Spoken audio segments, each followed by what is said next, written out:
भारत ने कई सारे राजवंश एक के बाद एक राज करते हुए देखे हैं और यहाँ के सारे किले इसके इतिहास का प्रमाण देती है। किले हमेशा से ही पराक्रम का प्रतीक रहा है, पर सारे किले साहस की कहानियां नहीं बुनती। काफी सारे ऐसे किले हैं जो डरावने इतिहास को भी दर्शाती है।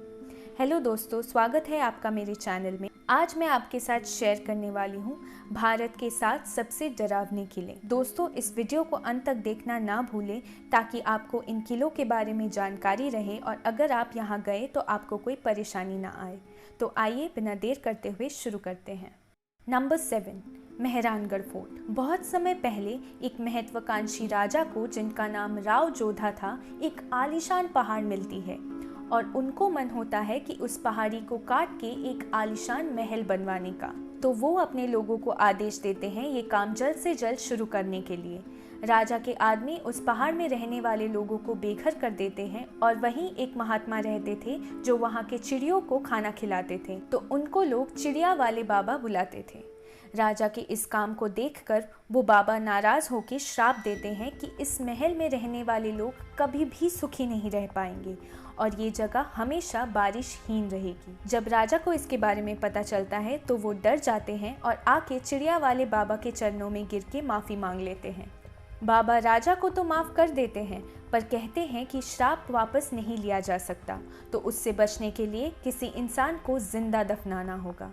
जब राजा को ऐसा कोई नहीं मिलता दफनाने के लिए, तो राजा के ही सिपाहियों में से एक सज्जन आदमी राजा राम मेघवाल नामक ये बलिदान देने के लिए तैयार हो जाते हैं।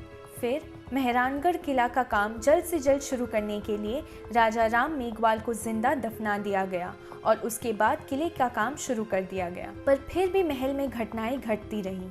इस महल में काफ़ी सारे रानियों ने सती भी किया है। जोधपुर में रहने वाले लोग कहते हैं कि महल में आज भी अजीब सी घटनाएं होती हैं और इसलिए वो लोग रात में महल में कभी प्रवेश नहीं करते। इस महल की खूबसूरती आपको महल से निकलने तो नहीं देगी, पर ध्यान रहे शाम होने से पहले आप ज़रूर महल से निकल जाएं। Number 6, Uparkot fort. ये एक खूबसूरत और बेहद बड़ा किला है जो कि जूनागढ़ शहर के बीचों बीच एक प्लेट्यू में स्थित है। इसे देखने हर साल काफ़ी लोग आते हैं क्योंकि इस किले में देखने को हनुमान मंदिर है, बुद्धिस्ट केव है, बड़ा प्यारा केव और एक जामा मस्जिद भी है। ये किला नवाबी सत्ते मोहम्मद बेगदा और हिंदू सत्ते चूड़ासामा के समय का है। जामा मस्जिद पहले रनक देवी का महल हुआ करता था, जिसे मोहम्मद बेगदा ने 1970 एडी में जूनागढ़ पे जीत पाने के बाद मस्जिद बना दिया। वहाँ के लोकल लोग कहते हैं कि जामा मस्जिद के आसपास का इलाका भूतिया है और लोग शाम के बाद वहाँ नहीं जाते हैं। बहुतों ने ये भी कहा है कि उन्होंने एक बूढ़े आदमी के आत्मा को वहाँ घूमते हुए देखा है, इसीलिए वहाँ के लोग शाम को जामा मस्जिद की तरफ ना जाना ही बेहतर समझते हैं। Number 5, Golconda fort. Golconda fort Hyderabad शहर के आउटस्कर्ट्स में स्थित है और इसे काफ़ी सारे राजाओं ने रूल किया है। सबसे ज़्यादा समय के लिए ये काकातियास डायनेस्टी के अंदर था और ये किला 13वीं सेंचुरी में बनवाया गया है, पर इस किले की काफ़ी बार मरम्मत भी हो चुकी है। वहाँ के रहने वाले लोग ये कहते हैं कि ये किला भूतिया है और इस किले में राजा की प्रेमिका की आत्मा अभी भी घूमती है। काफ़ी लोगों ने उसकी आत्मा को स्टेज पे नाचते भी देखा है। और यही नहीं, उस किले में और भी कई सारे अजीब चीज़ें होती रहती हैं, जैसे लाइट्स खुद से ऑन ऑफ होना। तो दोस्तों, अगर आपको राजा की प्रेमिका को देखना है तो आप बेशक इस किले में रात को जाएं, पर ध्यान रहे लौट के आने की कोई गारंटी नहीं है। Number 4, Nahargarh fort. Nahargarh fort Aravalli range के ऊपर स्थित है, जिससे पूरा जयपुर शहर दिखता है। इस किले की ऊंचाई बेहद ज़्यादा है। इसकी खूबसूरती का जवाब नहीं, पर साथ ही ये किला इतना बड़ा है कि एक पल के लिए आपको ऐसे भी इस किले के अंदर जाने से डर लगेगा। इस किले के राजा महाराजा सवाई राजा मान सिंह ने ये किला बनवाया था और इसकी दीवारें ऊंची बनवाई थी ताकि उनकी रानियों को कोई भी देख ना सके। ये कहा जाता है कि राजा के मरने के बाद भी आज भी राजा की आत्मा किले की गलियों में घूमती है। और जब इस किले की रेनोवेशन हो रही थी तब एक वर्कर की लाश मिली थी किले के अंदर और उसके मरने का कारण आज भी किसी को नहीं पता। महाराजा आज भी अपने किले की रक्षा करने आते हैं। नंबर 3, फिरोज शाह कोटला। दिल्ली के जामा मस्जिद के बाजू में ही है फिरोज शाह कोटला का खंडर और वहाँ के रहने वालों को अच्छी तरह से पता है कि वहाँ जिन का वास है।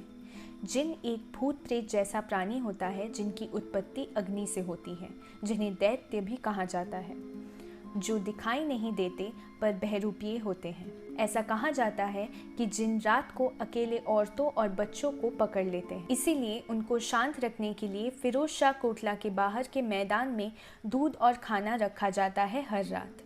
ये काफ़ी डरावनी बात है ना दोस्तों, इस किले से दूर रहना ही बेहतर है। नंबर 2, शनिवार वाड़ा फोर्ट। शनिवार वाड़ा हमेशा ही घर रहा है मराठा पेशवाओं का और उनके प्रजा का। ये किला 1732 में बाजीराव पेशवा के सम्मान में बनवाया गया था, जहां एक बहुत ही भयानक विश्वासघात किया गया था। नारायण राव, जो उस वक्त 18 साल के थे, वो 5वें पेशवा थे पुणे के। उनके चाचा और चाची रघुनाथ राव और आनंदी बाई के आदेश में नारायण राव के ही सिपाहियों द्वारा उन्हें बंदी बना दिया गया था और उन्हें बहुत कष्ट पहुंचाया गया था। ये कहा जाता है कि नारायण राव की चीखों की आवाज़ आज भी किले में सुनाई देती है। और 1800 में शनिवार वाड़ा में अचानक ही आग लग गई थी और वो 5 दिन तक जली थी आग में, जिससे काफ़ी सारे लोगों की मृत्यु भी हुई थी और उनकी आत्माएं आज भी शनिवार वाड़ा में भटकती है। Number 1, Bhangarh fort. ये किले के बारे में तो आप सबको पता ही होगा। भानगढ़ फोर्ट को अलवर गांव की महारानी रानी रत्नावती के सम्मान में बनवाया गया था। ये कहा जाता है कि वहाँ एक तांत्रिक सिंघिया नामक किले में पूजा करता था और उसको रानी से प्यार हो गया था और रानी को पाने के लिए उसने काले जादू का इस्तेमाल किया, पर रानी को इसके बारे में पता चल जाता है और रानी उसे मार डालने का आदेश देती है। मरने से पहले तांत्रिक ने एक बेहद खराब श्राप दिया था और ये कहा जाता है कि उस श्राप के वजह से रानी की रूह आज भी उस किले में बंद है। आर्कियोलॉजिकल सर्वे ऑफ इंडिया ने ये कड़े ऑर्डर्स दिए हैं कि शाम 5 बजे के बाद किसी को भी इस किले के आसपास भी रहने की अनुमति नहीं है, क्योंकि ये किला खतरों से खाली नहीं है। तो दोस्तों, अगर आप घूमने भी जाते हैं इस किले में तो ये सारी बातें ज़रूर याद रखिएगा। ये थे भारत के 7 सबसे डरावने किले। आप मुझे कमेंट्स में ज़रूर बताइए कि आपको कौन सा किला सबसे डरावना लगा, और अगर आपको किसी और किले के बारे में ऐसी जानकारी हो तो मेरे साथ कमेंट्स में ज़रूर शेयर कीजिए। अगर आपको मेरा वीडियो पसंद आया हो तो प्लीज़ लाइक करें और ऐसे ही फैक्ट्स जानने के लिए मेरे चैनल को सब्सक्राइब करें और कमेंट्स में फीडबैक्स और टॉपिक्स ज़रूर शेयर करें जिन टॉपिक्स में आप चाहते हैं कि मैं आगे के वीडियोज़ बनाऊँ। Thank you so much for watching.